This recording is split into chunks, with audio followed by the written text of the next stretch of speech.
നിർണായകമായ രണ്ടാം ടി20 മത്സരത്തിനായി അയർലൻഡിനെതിരെ ടീം ഇന്ത്യയിൽ നിറങ്ങുമ്പോൾ പ്ലേയിങ് കോമ്പിനേഷനിൽ അടിമുടി മാറ്റങ്ങളാണ് അവസാന റിപ്പോർട്ടുകളിൽ വരുന്നത്. പ്ലേയിങ് കോമ്പിനേഷനുകളിൽ ചില മാറ്റങ്ങൾക്ക് ടീം ഇന്ത്യ തയ്യാറാകുമ്പോൾ ഈ അപ്ഡേറ്റുകളാണ് വീഡിയോയിലൂടെ നിങ്ങളുമായി പങ്കുവയ്ക്കുന്നത്. വിശദാംശങ്ങളിലേക്ക് കടക്കും മുൻപേ ആദ്യമായാണ് നിങ്ങൾ ഈ ചാനൽ കാണുന്നതെങ്കിൽ ഏറ്റവും പുതിയ ക്രിക്കറ്റ് അപ്ഡേറ്റുകൾക്കായി ചാനൽ ഒന്ന് മറക്കാതെ സബ്സ്ക്രൈബ് ചെയ്ത് വെച്ചേക്കുക. രണ്ടാം ടി20 മത്സരത്തിൽ പരമ്പര നഷ്ടമെന്ന നാണക്കേട് ഒഴിവാക്കുക എന്ന ലക്ഷ്യത്തോടെ ലോക ചാമ്പ്യന്മാരായ ഇന്ത്യ നിർണായക പോരാട്ടത്തിനാണ് ഇറങ്ങുന്നത്. ആദ്യ മത്സരത്തിൽ 34 റൺസിന്റെ അപ്രതീക്ഷിത തോൽവി വഴങ്ങിയതിനാൽ തന്നെ പരമ്പര നഷ്ടപ്പെടാതിരിക്കാൻ പ്ലേയിങ് ലെവലിൽ വൻ അഴിച്ചുപണിക്ക് തന്നെയാണ് മാനേജ്മെന്റ് ഒരുങ്ങുന്നത്. ആദ്യ മത്സരത്തിൽ സഞ്ജു സാംസൺ, ഇഷൻ കിഷൻ, തിലക് വർമ്മ, ക്യാപ്റ്റൻ ശ്രേയസ് അയ്യർ എന്നിവരടങ്ങുന്ന വമ്പൻ ബാറ്റിംഗ് നിര പരാജയപ്പെട്ടിരുന്നു. അതുകൊണ്ട് തന്നെ ജീവൻ മരണ പോരാട്ടത്തിൽ വമ്പൻ അഴിച്ചുപണിക്ക് തന്നെയാണ് ടീം ഇന്ത്യ തയ്യാറാകുന്നത്. വൈഭവ് സൂര്യവംശിയുടെ അരങ്ങേറ്റം ഇന്നത്തെ മത്സരത്തിൽ ഉണ്ടാകുമെന്നുള്ള റിപ്പോർട്ടുകളാണ് അവസാനം എത്തുന്നത്. IPL രാജസ്ഥാൻ റോയൽസിനായി റെക്കോർഡുകൾ വാരിക്കൂട്ടി മുന്നേറിയ വൈഭവ് സൂര്യവംശി ആഭ്യന്തര ക്രിക്കറ്റിൽ ഉൾപ്പെടെ ഇന്ത്യക്ക് വേണ്ടി മികച്ച പ്രകടനമായിരുന്നു കാഴ്ചവെച്ചിരുന്നത്. സീനിയർ ടീമിനൊപ്പം തന്റെ അരങ്ങേറ്റം ഗംഭീരമാക്കുവാനായി സൂര്യവംശി ഒരുങ്ങുമ്പോൾ അദ്ദേഹം പ്ലേയിങ് ലെവലിലേക്ക് എത്തുന്നത് മറ്റൊരു താരത്തിന്റെ പുറത്താകലിലേക്ക് തന്നെയായിരിക്കും വഴിവെക്കുന്നത്.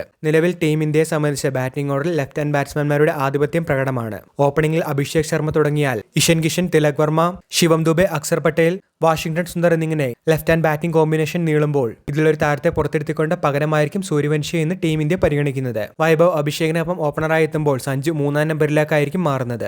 ഇഷൻ കിഷന് പകരമായിരിക്കും വൈഭവിനെ ഇന്ന് ടീം പരിഗണിക്കുക എന്ന റിപ്പോർട്ടുകളാണ് അവസാനം കാണുന്നത്. 4ാമനായി ശ്രേയസ് അയ്യർ എത്തുമ്പോൾ 5ാമനായി തിലക് വർമ്മയും ശേഷം ശിവം ദുബെയും അക്സർ പട്ടേലുമായിരിക്കും ബാറ്റിംഗിനായി എത്തുന്നത്. ബോളിംഗ് ഓർഡറിലും ടീം ഇന്ത്യ ബാറ്റിംഗുകൾ വരുത്തുമെന്നുള്ള റിപ്പോർട്ടുകൾ കാണുന്നുണ്ട്. പ്രസിദ്ധ് കൃഷ്ണയുടെ മോശം ഫോം ടീം ഇന്ത്യക്ക് തിരിച്ചടിയായിട്ടുണ്ടായിരുന്നു.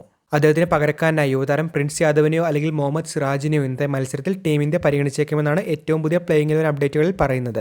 അതുകൊണ്ട് തന്നെ ഏറ്റവും പുതിയ റിപ്പോർട്ടുകൾ പ്രകാരമുള്ള ടീം ഇന്ത്യയുടെ രണ്ടാം ടി20ക്കുള്ള പ്ലേയിങ് ലെവനെ പരിഗണിക്കുകയാണെങ്കിൽ അഭിഷേക് ശർമ്മ, വൈഭവ് സൂര്യവംശി, സഞ്ജു സാംസൺ, ശ്രേയസ് അയ്യർ, തിലക് വർമ്മ, ശിവം ദുബെ, അക്സർ പട്ടേൽ, രവി ബിഷ്ണോയ്, അർഷ്ദീപ് സിംഗ്, പ്രിൻസ് യാദവ് എന്നിവരായിരിക്കും 11-ൽ ഉണ്ടാവുക.